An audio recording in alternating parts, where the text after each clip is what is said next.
12 तरह के चरण आपको बता रहा हूं जीवन में तपस्या को जीने के लिए। 12 तरह की तीलियां एक चक्र में हमारा जीवन त्याग में, वैराग्य में, आनंद में, मिठास में बना रहेगा। नंबर 1, पहले दिमाग में ले लो, अगर जब हम उपवास करना चाहते हैं, पहला ध्यान रखिए, उपवास के पहले दिन ज्यादा गरिष्ठ भोजन मत कीजिए। क्या कहा मैंने? उपवास के पहले दिन क्या मत कीजिए? ज्यादा गरिष्ठ भोजन मत कीजिए। क्यों? लोग प्यार कर क्या करते हैं, काले उपवास है, आज दाल बाटी चूरमा खावा। क्या खाते हैं वो? कहते हैं ना, क्या इधर दाल बाफला कहते हैं, दाल बाटी चूरमा, और टिका टिका कर खाएंगे। काले उपवास है, खा लो, काले उपवास है, खा लो, काले उपवास है। नहीं नहीं नहीं नहीं, अगर आपको कल उपवास साता पूर्वक करना है, आप मेरी बातों का प्रयोग करके देखिएगा। उपवास के पहले दिन क्या कहा मैंने?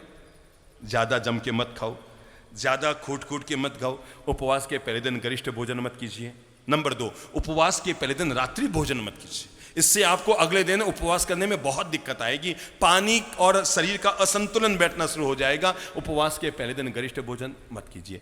थोड़ा फलाहार कर लीजिए पहले दिन, या हल्की फुल्की खिचड़ी, कढ़ी, दलिया, हल्का फुल्की चीज खा लीजिए। आप देखेंगे आपका अगले दिन उपवास इतना अच्छा बीतेगा, पेट इतना हल्का हल्का महसूस होगा। और नहीं तो वो बाटे गए हुए, आधे कच्चे आधे पके, और आपने भी घी डाल डाल के चूर में बना बना के टिकाए हुए हैं।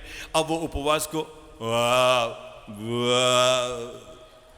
गाय तो क्या जंबाई लेते हो, ज्यादा तो अपन शुरू कर देते हैं, और पता नहीं कहां कहां से आवाज आनी शुरू हो जाती है फिर।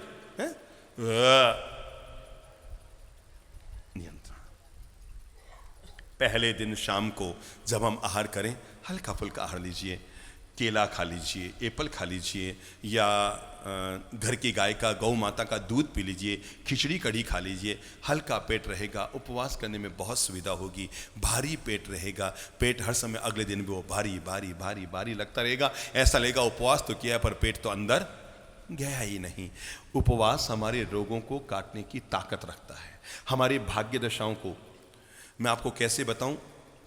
नए कर्म का बंधन न हो, सुनना बहुत ध्यान से, नए कर्म का बंधन न हो, इसके लिए तो चरित्र होता है।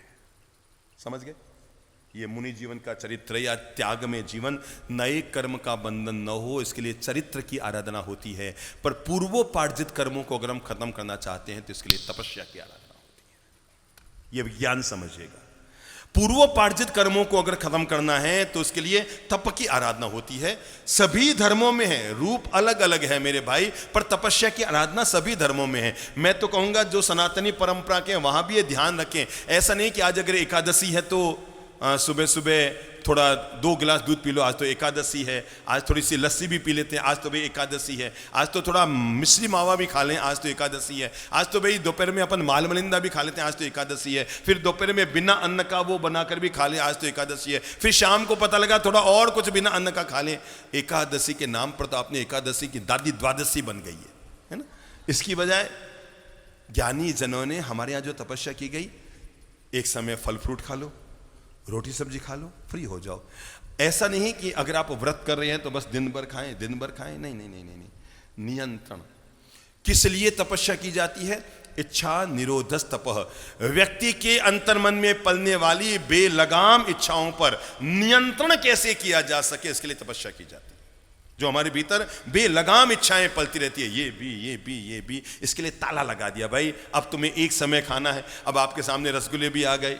लोग हमारे पास आते हैं, पचक खान लेते हैं, बाप जी रात्रि भोजन का त्याग करो, महीने में 5 दिन छूट।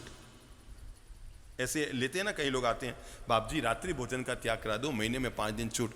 तो मैं कहता हूँ ये 5 दिन छूट क्यों? बाप जी ब्याह शादी में कभी जाए ना तो छूट है, बाकी बाकी नहीं खाएंगे। मतलब लौकी की सब्जी और रोटी मिली है तो रात को नहीं खाएंगे, माल मलिंदा होते ही नियम छुट्टी। बाप जी महीने में 5 दिन। हम लोग मालवा में गए थे, बस इसके बाद मालवा ही है उदयपुर का अगला चरण। तो वहां एक अंगूठी चलती है गजब की, और उसका नाम है पचक खान की अंगूठी। सुना है आप में से किसी ने?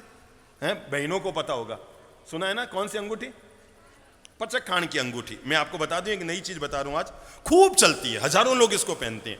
मतलब जैसे एक विशेष अंगूठी होती है और एक विशेष अंगुली में, इधर भी होती है कि ये परंपरा है?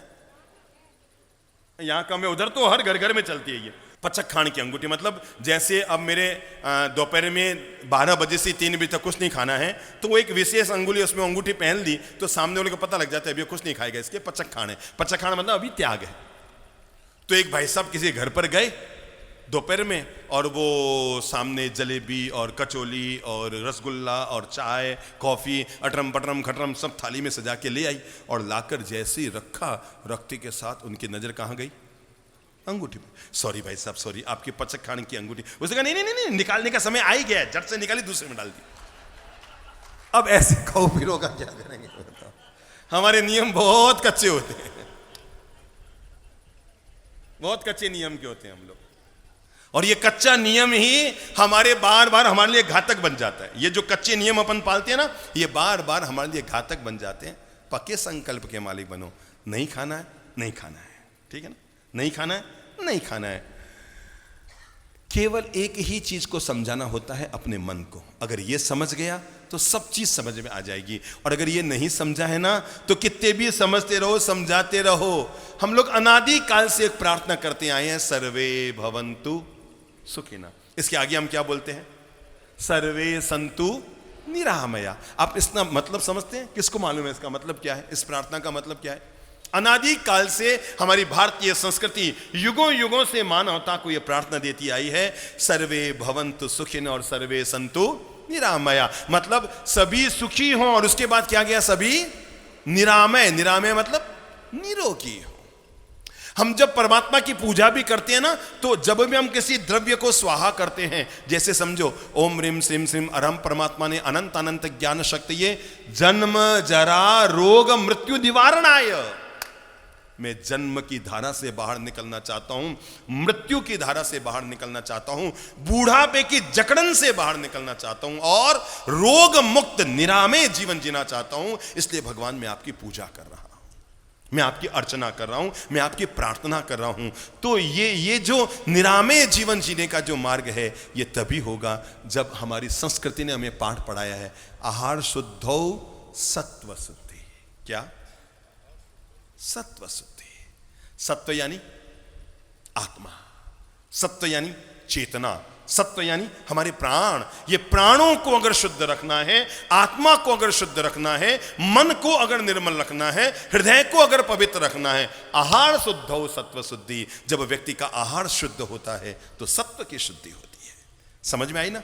इसलिए हम पहला संकल्प करें, बाजारू खाना नहीं खाएं, ज्यादा मीठा ना खाएं, ज्यादा तला हुआ ना खाएं, ज्यादा नमकीन ना खाएं, जिससे डकारें आती हो, आओ आओ आ चलता हो, इन सब पर नियंत्रण करें। दुनिया में ब्रेक तो हर आदमी के हाथ में होना ही चाहिए। खाने की 100 आइटम प्लेट में है, पर हमें निर्णय करना पड़ेगा कि नहीं भाई, नहीं भाई, नहीं भाई।